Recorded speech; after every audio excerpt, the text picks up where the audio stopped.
Hi students, in this video you are going to learn about chapter 7 continuation, decomposition. Problem decomposition is one of the elementary problem solving techniques. So problem solving techniques பார்த்தீங்கன்னா நிறைய இருக்குது. அதில் decomposition பார்த்தீங்கன்னா it is the basic problem solving techniques. It involves breaking down a problem into smaller and more manageable problems and combining the solutions of the smaller problems to solve the original problem. So decomposition என்ன அப்படின்னா நான் உங்களுக்கு previous வீடியோஸ்லேயே சொல்லியிருப்பேன். ஒரு ஸ்டேட்மெண்ட்டை நம்ம சின்ன சின்ன ஸ்டேட்மெண்ட்டாக நம்ம பிரிக்கிறோம். ஒரே ஸ்டேட்மெண்ட்டை நம்ம என்ன பண்ணுறோம், நிறைய குட்டி குட்டி ஸ்டேட்மெண்ட்ஸாக நம்ம வந்து டிவைட் பண்ணுறோம். ஸோ இதுதான் என்னது டீகம்போசிஷன். ஸோ இங்கே பார்த்தீங்க அப்படின்னா ஒரு ப்ராப்ளம் எடுத்துக்கிட்டு அந்த ப்ராப்ளம் என்ன பண்ணுவாங்க, குட்டி குட்டி ப்ராப்ளம்ஸாக வந்து டிவைட் பண்ணுவாங்க, அதாவது பிரேக் பண்ணுவாங்க. பிரேக் பண்ணிவிட்டு அந்த சின்ன சின்ன ப்ராப்ளத்தை தனித்தனியாக சால்வ் பண்ணி அதில் வர சொல்யூஷன் எல்லாத்தையும் கம்பைன் பண்ணாங்க அப்படின்னா ஒரிஜினல் ப்ராப்ளத்தோட சொல்யூஷன் வந்து கிடச்சிடும். ஸோ இந்த ப்ராசஸ்க்கு பேர் தான் நம்ம என்னன்னு சொல்கிறோம், டீகம்போசிஷன் அப்படின்னு சொல்கிறோம். Often problems have a structures. So ஒரு ப்ராப்ளம் அப்படின்னா அதுக்குன்னு ஒரு ஸ்ட்ரக்சர் இருக்கும். we can exploit the structure of the problem and break it into smaller problems. So நம்ம என்ன பண்ணுறோம், அந்த ஸ்ட்ரக்சரை பிரேக் பண்ணி அதை சின்ன சின்ன ப்ராப்ளம்ஸாக நம்ம என்ன பண்ணுறோம், டிவைட் பண்ணுறோம். Then the smaller problems can be further broken until they become sufficiently small to be solved by other simpler means. ஒரு பெரிய ப்ராப்ளத்தை சின்ன சின்ன ப்ராப்ளமாக டிவைட் பண்ணுறோம். அந்த சின்ன ப்ராப்ளத்தை என்ன செய்கிறோம், இன்னும் குட்டி குட்டி ப்ராப்ளம்ஸாக நம்ம வந்து டிவைட் பண்ணுறோம். அதாவது எந்த அளவுக்கு சின்னதாக நம்ம பிரேக் பண்ணால் நம்மளால் சொல்யூஷன் ஈஸியாக ஃபைண்ட் பண்ண முடியுமோ அந்த அளவுக்கு நம்ம என்ன பண்ணுறோம், ப்ராப்ளம்ஸை சின்ன சின்னதாக ரொம்ப சின்ன சின்னதாக நம்ம என்ன பண்ணுறோம், டிவைட் பண்ணுறோம். Their solutions are then combined together to construct a solution to the original problem. So at last என்ன பண்ணுறாங்க, அந்த குட்டி குட்டி ப்ராப்ளம்ஸை எல்லா ப்ராப்ளத்தோட சொல்யூஷனையும் கம்பைன் பண்ணி ஒரிஜினல் ப்ராப்ளம்க்கு சொல்யூஷன் வந்து ஃபைண்ட் பண்ணுறாங்க. ஸோ இந்த ப்ராசஸை தான் என்னன்னு சொல்கிறாங்க, டீகம்போசிஷன் அப்படின்னு சொல்கிறாங்க. நெக்ஸ்ட்டு நம்ம பார்க்க போகிறது refinement. After decomposing a problem into smaller sub-problems, the next step is either to refine the sub-problem or to abstract the sub-problem. So இங்கே என்ன பண்ணுறா, ரிஃபைன்மெண்ட்னா என்ன அப்படின்னா ஒரு ப்ராப்ளத்தை சின்ன சின்ன ப்ராப்ளம்ஸாக நம்ம ஸ்ப்ளிட் பண்ணுறோம். அந்த சின்ன ப்ராப்ளம்ஸை இன்னும் குட்டி குட்டி ப்ராப்ளம்ஸாக நம்ம வந்து என்ன பண்ணுறோம், ஸ்ப்ளிட் பண்ணுறோம். Each sub problem can be expanded into more detailed steps. அப்போது நம்ம அந்த ப்ராப்ளத்தை இன்னும் சின்னதாக ஆக்கும்போது அது என்ன ஆகுது அப்படின்னா ரொம்ப டீட்டெயிலாக இருக்குது, ரொம்ப இன்டீட்டெயிலாக இருக்குது. Each step can be further expanded to still finer steps. அதாவது எந்த அளவுக்கு அதை சின்னதாக ஆக்க முடியுமோ அந்த அளவுக்கு நம்ம என்ன பண்ணுறோம், குட்டி குட்டியாக நம்ம வந்து டிவைட் பண்ணுறோம். ஸோ இதுதான் என்னன்னு சொல்கிறாங்க, ரிஃபைன்மெண்ட் அப்படின்னு சொல்கிறாங்க. We can also abstract the problem. We specify each problem by its input property and the input output relation. So ஒரு சப் ப்ராப்ளத்தை நம்ம எப்படி வந்து ஸ்பெசிஃபை பண்ணுவோன்னா அதோட இன்புட்டும் தென் இன்புட் அவுட்புட் ரிலேஷன் இதை வச்சு தான் நம்ம அந்த ப்ராப்ளம் என்ன அப்படின்றத ஸ்பெசிஃபை பண்ணுவோம். while solving the main problem we only need to know the specification of the sub problem. So ஒரு மெயின் ப்ராப்ளத்தை நம்ம சால்வ் பண்ணும்போது சின்ன ப்ராப்ளத்தோட ஸ்பெசிஃபிகேஷன் மட்டும் தெரிஞ்சால் போதும். அது எப்படி ஒர்க் ஆகுது அப்படின்றத தெரியணும்னு அவசியம் இல்லை. So we don't want to need to know how the sub problems are solved. So இதுதான் பார்த்தீங்க அப்படின்னா டீகம்போசிஷன் அண்டு ரிஃபைன்மெண்ட். ஸோ என்ன பண்ணுறாங்க, இங்கே ஒரு பெரிய ப்ராப்ளத்தை சின்ன சின்ன ப்ராப்ளம்ஸாக டிவைட் பண்ணுறாங்க. அந்த சின்ன ப்ராப்ளத்தை இன்னும் சின்ன ப்ராப்ளமாக ஸ்ப்ளிட் பண்ணுறாங்க. அதையும் இன்னும் சின்னதாக ஸ்ப்ளிட் பண்ணுறாங்க. ஸ்ப்ளிட் பண்ணிவிட்டு எல்லாத்துக்கும் தனித்தனியாக சொல்யூஷன் ஃபைண்ட் பண்ணுறாங்க. எதை பேஸ் பண்ணி அப்படின்னா இன்புட்டு அவுட்புட் ப்ராப்பர்ட்டி இதை வச்சு சொல்யூஷன் வந்து ஃபைண்ட் பண்ணுறாங்க. ஃபைண்ட் பண்ணதுக்கப்புறம் அட் லாஸ்ட்டு எல்லா சொல்யூஷன்ஸையும் கம்பைன் பண்ணி ஒரிஜினல் ப்ராப்ளம்ஸ்க்கு அவங்க வந்து சொல்யூஷன் கண்டுபிடிக்கிறாங்க. ஸோ இந்த ப்ராசஸ் தான் என்னது, டீகம்போசிஷன். ஸோ நெக்ஸ்ட் இங்கே ஒரு எக்ஸாம்பிள் கொடுத்துருக்காங்க. Consider a school chores action in the morning. So ஒரு ஸ்கூலுக்கு போகிற ஸ்டூடெண்ட்ஸோட ஆக்ஷன் மார்னிங்கில் எப்படி இருக்கும். ஸோ இதுதான் அந்த ப்ராப்ளம். ஸோ இங்கே பார்த்தீங்க அப்படின்னா the action can be written us get ready for school. So first action என்ன, கெட் ரெடி ஃபார் ஸ்கூல், ஸ்கூலுக்கு போகிறதுக்கு ரெடி ஆகணும் அப்படின்றது தான் ஃபஸ்ட்டு. இப்போ என்ன பண்ணுறாங்க, இந்த ப்ராப்ளத்தை இன்னும் சின்ன சின்னதாக டிவைட் பண்ணுறாங்க. we can decompose this action into smaller. So இந்த ஆக்ஷனை இன்னும் ஸ்மாலர் ஆக்குறாங்க. more manageable action steps which she takes in sequence. So ஸ்கூலுக்கு போகணும் அப்படின்னா ஃபஸ்ட்டு என்ன பண்ணுவாங்க, breakfast, eat breakfast.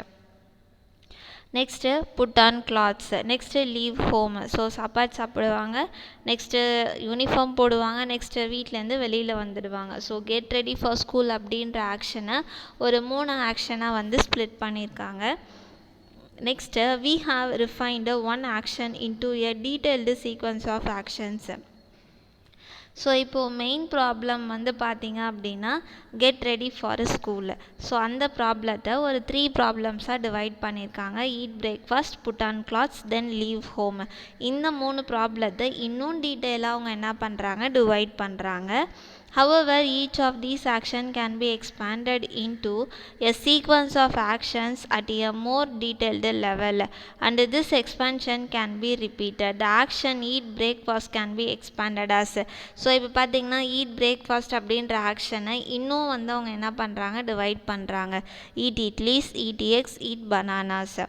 The action put on clothes can be expanded as. So அதே மாதிரி put on clothes இருக்கு இல்லையா, அதையும் என்ன பண்ணுறாங்க, அந்த ஆக்ஷனையும் இன்னும் சின்ன சின்ன ஆக்ஷனாக அவங்க என்ன பண்ணுறாங்க, ஸ்ப்ளிட் பண்ணுறாங்க. put on blue dress, put on socks and shoes, wear ID card. Next leave home. So இதை எப்படி டிவைட் பண்ணுறாங்க அப்படின்னா take the bicycle out, right the bicycle away. So இது ஒவ்வொரு சப் ப்ராப்ளத்தையும் அவங்க என்ன பண்ணுறாங்க, இன்னும் டீட்டெயிலாக எழுதியிருக்காங்க. ஸோ இது எல்லாத்தையும் கம்பைன் பண்ணி இங்கே எழுதியிருக்காங்க. The entire action of get ready for school has been refined as eat breakfast, eat idlis, eat eggs, eat bananas, put on clothes, put on blue dress, put on socks and shoes, wear ID card, leave home, take the bicycle out, ride the bicycle away. Refinement is not always a sequence of actions. So refinement பார்த்தீங்க அப்படின்னா divide பண்ண ஸ்டேட்மெண்ட்டை இன்னும் divide பண்ணுறாங்க, இன்னும் சின்ன சின்னதாக divide பண்ணுறாங்க. அதுதான் வந்து ரிஃபைன்மெண்ட். ஸோ இது எப்பயுமே வந்து பார்த்தீங்க அப்படின்னா அந்த அதில் கொடுத்துருக்க ஆக்ஷன்ஸ் வந்து சீக்வன்ஸாக இருக்காது அப்படின்னு சொல்கிறாங்க. What the student does May depend upon the environment. So அது பார்த்திங்கன்னா அந்த என்விரான்மெண்ட்டை பொறுத்து தான் இருக்கும்.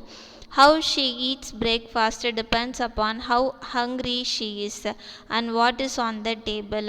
ஸோ இது வந்து பார்த்திங்க அப்படின்னா ஈட் பிரேக்ஃபாஸ்ட் அப்படின்னு சொல்கிறோம். ஸோ இது வந்து பார்த்திங்கன்னா அவங்க எவ்வளோ பசியில் இருக்காங்க, அவங்க டேபிளில் என்ன ஃபுட்டு இருக்கா இல்லையா, ஸோ இதை டிபெண்ட் பண்ணி தான் இருக்குது. Like that, what clothes she puts on depends upon the day of the week. So அவங்க என்ன ட்ரெஸ் போடணும் அப்படின்றதும் பார்த்திங்க அப்படின்னா அந்த டேவை பொறுத்து தான் இருக்குது. We can refine the behavior which depends on environment. So அந்த பிஹேவியரை வந்து நம்ம இன்னும் சின்னதாக டிவைட் பண்ணுறோம் அப்படின்னா அந்த என்விரான்மெண்ட்டுக்கு தகுந்த மாதிரி தான் அது இருக்கும், அது டிபெண்ட் பண்ணி தான் இருக்கும். ஸோ அதை வந்து எப்படி வந்து நம்ம கரெக்டாக ஃபிக்ஸ் பண்ணோம் அப்படின்னா with the help of conditional statement and iterative statements. So இங்கே ஒரு எக்ஸாம்பிள் கொடுத்துருக்காங்க, ஈட் பிரேக்ஃபாஸ்ட். இதுக்கு கண்டிஷன் என்னன்னு பார்த்தீங்கன்னா இஃப் ஹங்க்ரி, ஒன்று ஹங்க்ரியாக இருக்கணும், அதே சமயம் டேபிள் மேலே வந்து இட்லிஸ் இருந்தது அப்படின்னா இட்லி நம்ம சாப்பிட்லாம், ஈட் இட்லிஸ். சப்போஸ் அது இல்லை அப்படின்னாக்கா திரும்ப பசிக்குதா அப்படின்னு நம்ம செக் பண்ணோம். இஃப் ஹங்க்ரி, பசிச்சுது, எக்ஸ் வந்து டேபிள் மேலே இருக்குது அப்படின்னா நம்ம என்ன பண்ணணும், எக்ஸை வந்து ஈட் பண்ணணும். Next if hungry and bananas on the table. So next என்ன பண்ணுறாங்க, பசிக்குதான்னு செக் பண்ணுறாங்க, அதே மாதிரி டேபிள் மேலே பனானா இருக்கான்னு செக் பண்ணுறாங்க, இருந்தது பசிச்சுது அப்படின்னா eat bananas. Next put on clothes. If Wednesday, so வெட்னஸ்டேவாக இருந்தால் ப்ளூ ட்ரெஸ்ஸு, இல்லை அப்படின்னா white dress. Next put on wear shoe socks, wear the ID card, leave home, take the bicycle out, ride the bicycle away. The action eat idlis can be further refined as an iterative action. So அந்த இட்லி சாப்பிட்றாங்க இல்லையா, அதை வந்து பார்த்திங்கன்னா இன்னும் சின்ன சின்னதாக divide பண்ணுறாங்க. ஈட் இட்லிஸை put idlis on the plate. So பிளேட்டில் இட்லிஸை வைக்கணும், நெக்ஸ்ட்டு சட்னி ஆட் பண்ணணும். While idlis in plate. So idlis வந்து பிளேட்டில் இருக்குது அப்படின்னா நம்ம என்ன செய்யணும், eat a bite of idli. சின்ன சின்ன பீஸாக நம்ம எடுத்து சாப்பிட்ணும். ஸோ இந்த ப்ராசஸ் வந்து பார்த்திங்கன்னா கண்டினியூஸ் ஆகிட்டே இருக்கும். எது வரைக்கும் அப்படின்னா பிளேட்டில் இருக்க இட்லி காலியாகிற வரைக்கும் ரிப்பீட் ஆகிட்டே இருக்கும். How get ready for school is refined in successive levels. So இந்த டயக்ராமில் பார்த்தீங்க அப்படின்னா லெவல்ஸ் கொடுத்துருக்காங்க, 3 லெவல்ஸில் கொடுத்துருக்காங்க. ஃபஸ்ட்டு கிராஸ் லெவலில் பார்த்தீங்கன்னா eat breakfast, put on clothes, then leave home. இந்த ஸ்டேட் ஆக்ஷனை கொஞ்சம் டீட்டெயிலாக கொடுத்துருக்காங்க.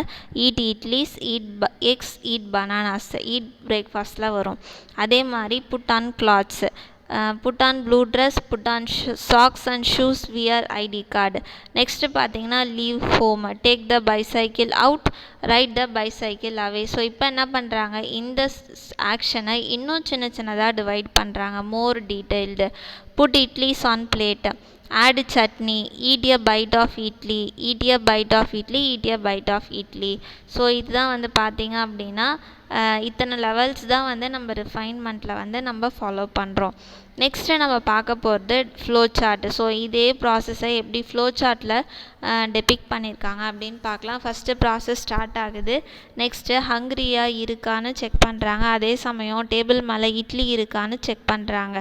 அந்த டைமண்ட் பாக்ஸில் பாருங்கள் கண்டிஷன் கொடுத்துருக்காங்க.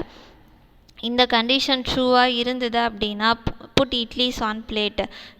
பிளேட்டில் இட்லி எடுத்து வச்சு சட்னி ஆட் பண்ணிவிட்டு நம்ம என்ன பண்ணுறோம், இட்லி பிளேட்டில் இருக்கான்னு செக் பண்ணுறோம். இருக்குது அப்படின்னா eat a bite of idli, இட்லியை வந்து நம்ம சாப்பிட்லாம். அப்படி இல்லை அப்படின்னாக்கா மறுபடியும் செக் பண்ணுறாங்க, பசிக்குது, டேபிள் மேலே எக்ஸ் இருக்கா அப்படின்ட்டு. இருந்தது அப்படின்னா எக்கு சாப்பிட்லாம். சப்போஸ் இல்லை அப்படின்னாக்கா மறுபடியும் டேபிளில் வந்துட்டு பனானா இருக்கா அப்படின்னு செக் பண்ணுறாங்க. இருந்தது அப்படின்னா ஈட் பனானாஸ், இல்லை அப்படின்னாக்கா எக்ஸிட் ஆகிடும். So this is the flow chart for this refinement process. So in this video you learned about how to divide a program into subprograms. அந்த சப்ரோக்ராம்ஸை இன்னும் எப்படி சின்னதாக பிரிக்கிறது, எப்படி இன்னும் சின்னதாக பிரிக்கிறது, எப்படி வந்து இந்த ப்ராசஸ் நடக்குது அப்படின்னு பார்த்தீங்க. That's all students. Thank you.